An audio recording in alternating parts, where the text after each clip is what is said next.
Today's mindfulness meditation or daily exercise is laughter.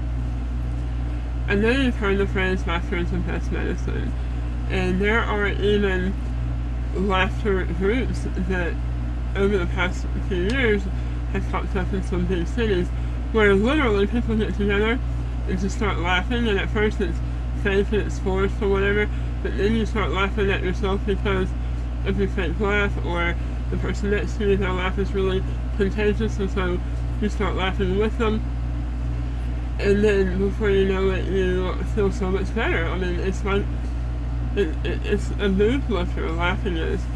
And so I want you to find ways that you can just sort of laugh at yourself. And I'm not talking about in a, making fun of in a bad way, laughing at yourself saying I'm so stupid or, anything like that. But take something that could be a bad situation, and then you can make a joke about it or whatever. I've had plenty of situations like that in the last 2.5 years as I went through my cancer journey. So I'm going to use that as an example. And also an author that I worked with has done the same thing, and his book will probably be released before this video is up. I have 2 different jobs. I own a publication company. The link to that is down below.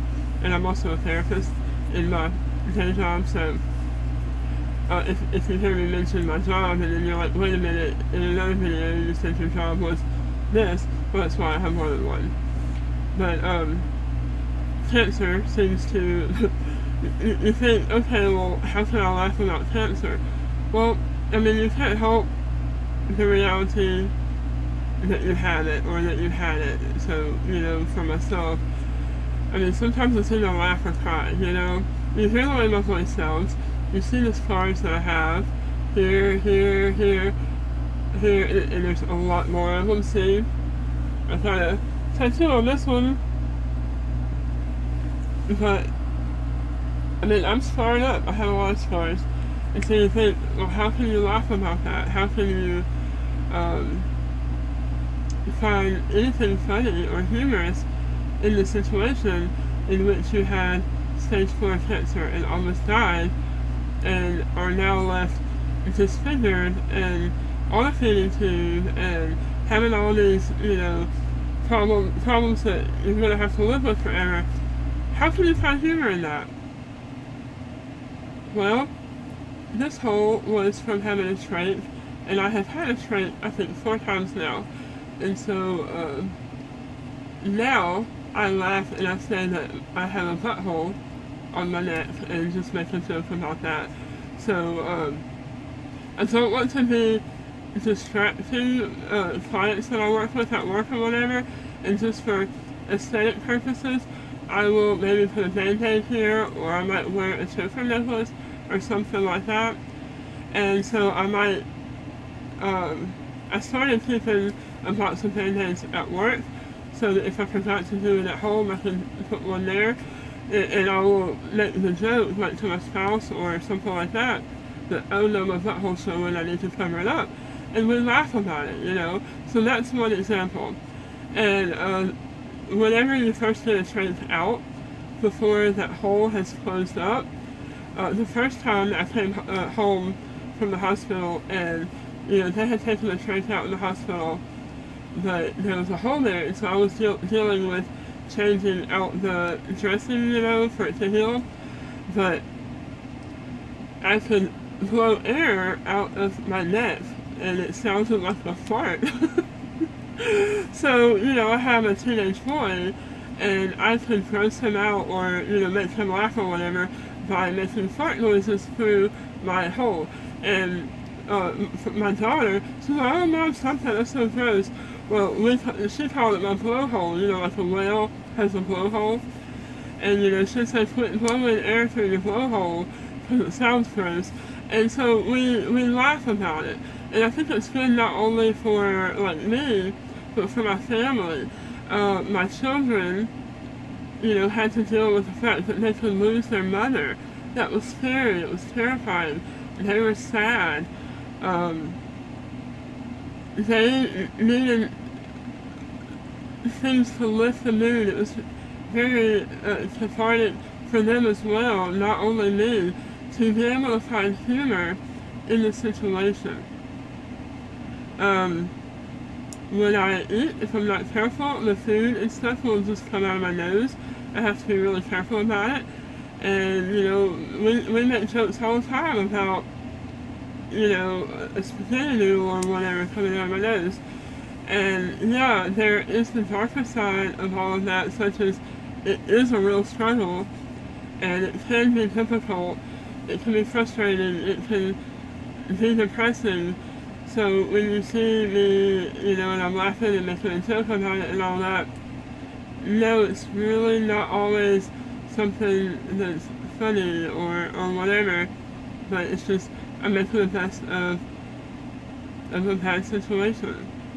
And the author that I mentioned, that he has written his book about his own experience with cancer, which happens to have been testicular cancer, and he had to have one testicle removed, so he's had a lot of fodder, and I realize that saying that word you probably can't even understand what I'm saying, a lot of material, there, I can say that word better, to laugh at himself and to make jokes. So, if you've ever watched, what's the name of that show? Shoot. It's the Motorcycle Gang, and I know I'll think of the name of it later and I'll put it on the screen. But yeah, in that, there's one of the gang members that is missing a testicle, and they call him half-sack. So it is, humor. And I notice that, when I'm making a joke about myself, or, people who joke about some of my issues with me, it is always the people closest to me, my friends, my family. Other people sometimes maybe don't know how to, they want to not be insensitive or, whatever, and I appreciate that too.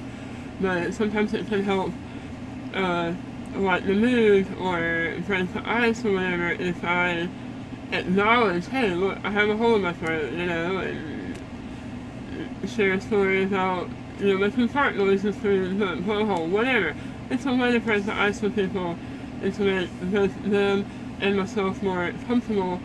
Like if I have to explain why I sound the way I do, that's something actually that is a daily frustration for me, because I talk for a living, and especially with everyone working remotely these days, and I have to talk a lot on the phone,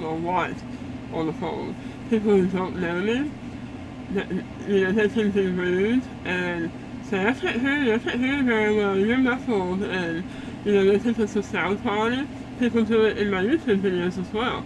They will comment, good video, but I couldn't watch it the whole way through because the sound is so bad, you need to improve your sound. And I'm like, sorry, no, I use a Blue Yeti microphone.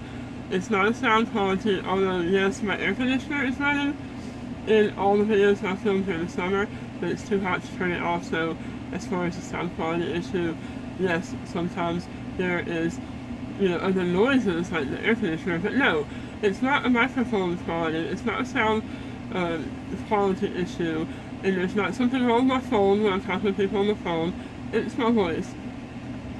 And once they know that, they're usually like, oh, okay, well, I notice that they can usually try to actively listen, and they can usually hear what I'm saying, but they have to work at it a little harder.